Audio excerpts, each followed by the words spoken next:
আমার দাদার স্ত্রী প্রেগন্যান্ট, তাই দাদা রোজ বৌদির আগে ঘুম থেকে উঠে রান্নাঘরে যায়, বৌদির জন্য কফি করে, ঘরের কাজ করে, আরও অনেক কিছুই করতে দেখা যায় দাদাকে। আমার বন্ধুরা এসব নিয়ে অনেক হাসি তামাশা করে আমাকে নিয়ে।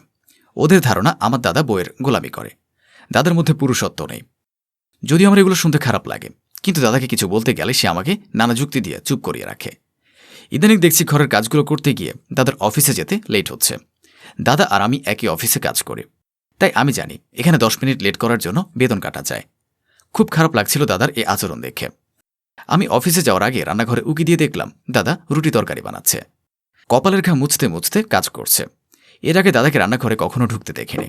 আমি দাদাকে ডেকে বললাম, এই যে দাদা, রোজ অফিসে যেতে লেট করছো, তোমার বেতন থেকে তো টাকা কেটে যাচ্ছে, সে খেয়াল কি নেই? নিজের ক্ষতি কে করে এভাবে? গতকাল এক অফিস কলিগ বলছিল এ মাসে তোমার 2000 টাকা কেটে যাবে, ভেবেছ সে বিষয়টা? দাদার মুখে কোনো পরিবর্তন লক্ষ্য করলাম না। দাদা আমার দিকে তাকিয়ে হাসল, তারপর একটা রুটি দেখিয়ে বলল, তুই কি রুটি খাবি? তরকা খুব ভালো টেস্ট হয়েছে, তোর বৌদির জন্য বানিয়েছি, ওর মুখে রুচি নেই, আশা করি ওর ভালো লাগবে, তুই একটা খেয়ে দেখতে পারিস। যদিও আমি তেমন ভালো রান্না করতে পারি না, কিন্তু ইদানিং রান্নাটা বেশ রপ্ত করতে পেরেছি। সব রান্নাই আমার করতে ভালো লাগে, তুই তো প্রায় অফিসের ক্যান্টিন থেকে খেয়ে নিস। আজ যদি আমার হাতের এই রুটি তরকা খেতিস তাহলে হয়তো বুঝতে পারতিস অফিস ক্যান্টিন আর আমার হাতের খাবারের মধ্যে কত পার্থক্য।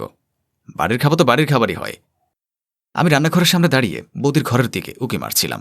দেখলাম বৌদি বিছানায় আধশোয়া হয়ে আছে, তার হাতে মোবাইল ফোন। সে হাতে মোবাইল ফোন নিয়ে মৃদু মৃদু হাসছে। বেশ আরামে আছে মহারানী, নিজেকে কিভাবে শুনি।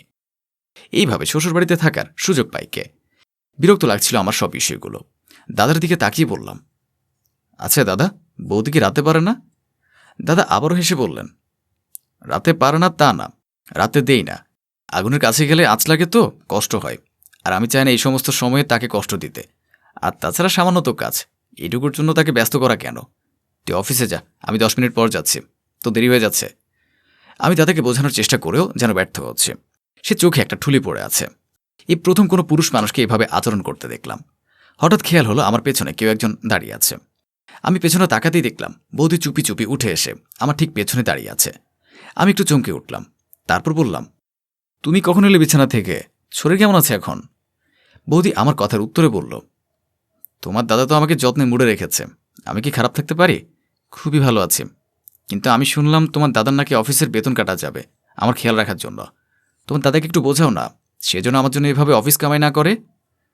বৌদির কথাগুলো আমার বেশ ভালো লাগলো। অন্তত বৌদি বোঝাচ্ছে যে তাদের সংসারের ক্ষতি হয়ে যাচ্ছে, আজকে হয়তো গায়ে লাগছে না। আমি বৌদিকে বললাম, আমি তো তাকে অনেক বুঝিয়েছি, কিন্তু সে বোঝার পাত্রই না। আমি শুধু বলেছি এই হালকা ফুলকা রান্নাবান্নাগুলো তো তুমিও করতে পারো, তাহলে কেন সে প্রতিদিন অফিস কামাই করে তোমার জন্য রান্না করে, কাপড় কাচে, থালা বাসন ধুয়ে দেয়? এটুকু কাজই যদি তুমি করতে না পারো তাহলে কিভাবে চলবে বলো? জানি না কি হলো, দাদা রান্নাবান্না বন্ধ করে রেখে আমার কাছে এগিয়ে এলো, আর তারপর একটু বিরক্তি স্বরে বলল, বাড়িতে তো মাত্র আমরা 3টে প্রাণী থাকি, এ বাড়িতে মা থাকলে হয়তো আমাকে এত কিছু দেখতে হতো না, কিন্তু মা যখন নেই তখন নিজের খেয়ালটা তো নিজেকেই রাখতে হবে।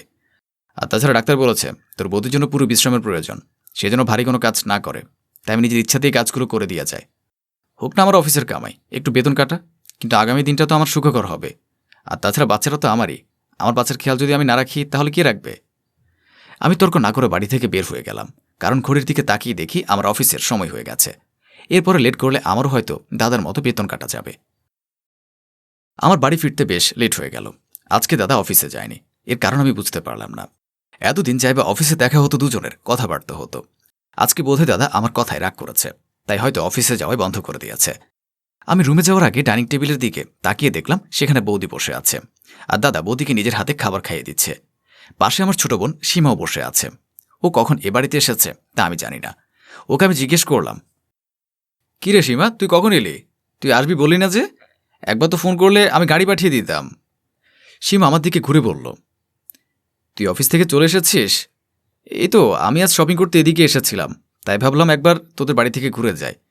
আমি এসেছি বলে বড়দা আজ অফিসে যায়নি, আর তাছাড়া বৌদি ভাইও প্রেগন্যান্ট, তাই ভাবলাম বৌদির সাথে একটু দেখা করে যাই। এ বাড়িতে তো মাও থাকে না যে বৌদির খেয়াল রাখবে, কিন্তু এসে আমি দেখলাম আমার বড়দা বৌদির যেভাবে খেয়াল রাখে তাতে আর অন্য কারো প্রয়োজন নেই। আজ আমি আর বড়দা মিলে রান্নাবান্না করেছি, তুই ফ্রেশ হয়ে বস, আমি তোর জন্য খাবার বেড়ে দিচ্ছি। বড়দা বৌদিকে ভাত খাইয়ে দিতে দিতে আমাকে বলল, সীমা তো ঠিকই বলেছে, তুই ফ্রেশ হয়ে এখানে খেতে বস, আজ আমরা সবাই মিলে জমিয়ে খাবো অনেকদিন পর। সীমা মাছের ঝোলটা যা বানিয়েছে না, পুরো পাকা গিন্নি, কিভাবে শিখলো কে জানে, মায়ের হাতে রান্নার মতোই হয়েছে। দাদার কথা শেষ হতে বৌদি বলে উঠল, কিন্তু মোহন তো রোজ ক্যান্টিন থেকে খেয়ে আসে, ও কি এখন খেতে পারবে? খেলেও তো আমারও ভালো লাগতো। সত্যি মাছের ঝোলটা অসাধারণ হয়েছে।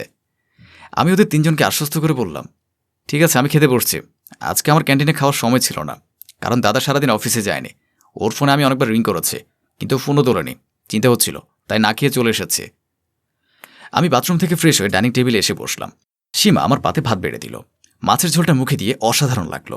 মায়েভাবে ছোটবেলায় মাছের ঝোল বানাতো। সত্যি খুব টেস্ট হয়েছে ঝোলটা।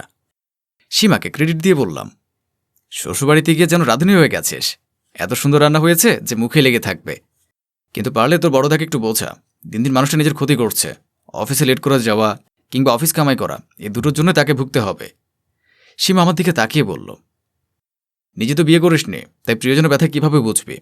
বৌদির রিপোর্টগুলো দেখলাম, ডাক্তার বলেছে কোনোভাবে বৌদিকে এ সময় কাজ করতে দেওয়া যাবে না, পুরোটা বেড রেস্টে থাকতে বলেছে। আর তাছাড়া এই সময় মেয়েরা একটু যত্ন থাকাটাই স্বাভাবিক। বৌদি যদি তার মায়ের বাড়িতে থাকতো তাহলে এর থেকেও আরও যত্নে থাকতো। আর নিজের বৌদিকে তুই হিংসা করছিস কেন দাদা? আমি বললাম, এটাকে কি হিংসা করা বলে? আমি কেন হিংসা করতে যাব? আমি তো একটা সাধারণ বিষয় নিয়ে কথা বলছি। আমার কথা শুনে সীমা উত্তর দিল, এখন বৌদি আর বড়দা কোনো সাড়া শব্দ দিচ্ছে না। প্রত্যেকটা কথায় সীমা বলছে, ও একজন মেয়ে, তাই মেয়েদের বিষয়টা ও ভালো বোঝে। একজন আদর্শ স্বামী হলো সেই মানুষ যে শত ব্যস্ততার মাঝেও স্ত্রীর শরীরের খেয়াল রাখে, তাকে যত্ন করে, তাকে কখনোই কষ্ট পেতে দেয় না। আর আমার দাদা আজকে যা কিছু করছে সবটা একজন আদর্শ স্বামীর মতোই কাজ। আমি একজন মেয়ে হয়ে বলছি, প্রত্যেকটা মেয়েই চায় তার স্বামী এভাবে তার যত্ন করুক। কিন্তু আমার শ্বশুরবাড়িতে আমাকেও প্রচুর কষ্ট সহ্য করতে হয়েছে।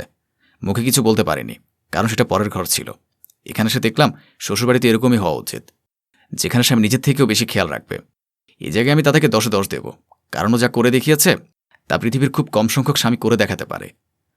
আমি বুঝতে পারলাম সীমার কথায় দাদা এবং বৌদি দুজনে বেশ খুশি হয়েছে, কারণ ওদের মুখে মৃদু হাসি আছে। ওরা দুজনই হয়তো আমাকে এটাই বোঝাতে চেয়েছিল, কিন্তু তারা বোঝাতে অক্ষম হয়েছিল।